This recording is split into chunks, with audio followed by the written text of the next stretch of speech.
हरि ओम नमो भगवते वासुदेवाय। श्री ओम नमो भगवते वासुदेवाय।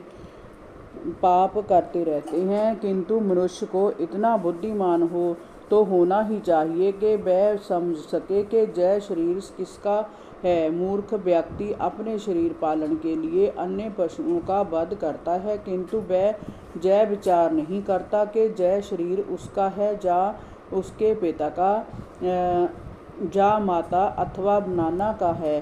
कभी कभी जहाँ पिता अपनी पुत्री को किसी ऐसे व्यक्ति को दे देता है जिससे वह पुत्री के पुत्र नाती को अपने पुत्र रूप में पुनः प्राप्त कर सके। जय शरीर ऐसे बलवान व्यक्ति का भी हो सकता है कि जो उससे जबरन कार्य करा ले। कभी कभी दास का शरीर किसी स्वामी को बेच दिया जाता है और उस दिन से उसका शरीर स्वामी का हो जाता है और जीवन के अंत में वही शरीर अगन का हो जाता है, क्योंकि शरीर अगन को समर्पित कर दिया जाता है और वह जलकर क्षार हो जाता है।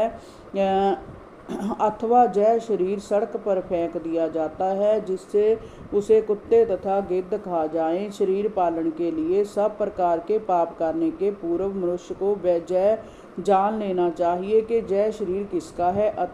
अंतो गत्वा यही निष्कर्ष निकलता है कि शरीर भौतिक प्रकृति का प्रतिफल है और अंत में जय प्रकृति में ही मिल जाता है। अतः निष्कर्ष यही निकलता है कि शरीर प्रकृति का ही है।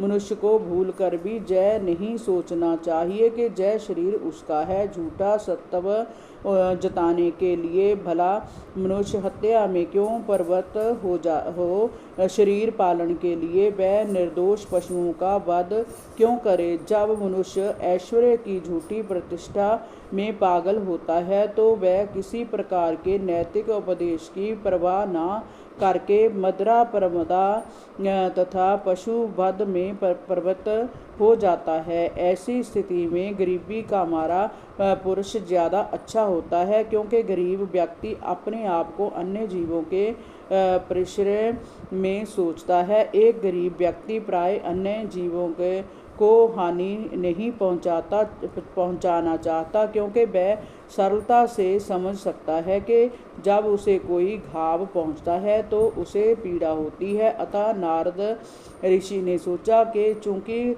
नल कुंवर तथा मणिग्रीव नामक दोनों देवता झूठी प्रतिष्ठा से अंधे हैं तथा उन्हें ऐश्वर्य अवस्था में रख दिया जाए, जहाँ तन लागे सोई तन जाए। एक बुद्धिमान गरीबी की हालत में रहकर कभी नहीं चाहता कि अन्य कोई इस अवस्था को प्राप्त हो। सामान्य रूप से जय देखा जाता है कि जो गरीबी से उठकर धनी बनता है वह जीवन के अंत में कोई ना कोई दातव्य संस्था बना जाता है जिससे अन्य गरीब लोग लाभान्वित हो सके। संक्षेप में एक दयावान व्यक्ति अन्यों के सुख तथा दुख के प्रति महानुभूति रखता है। हरि ओम नमो भगवते वासुदेवाय। श्री ओम नमो भगवते वासुदेवाय।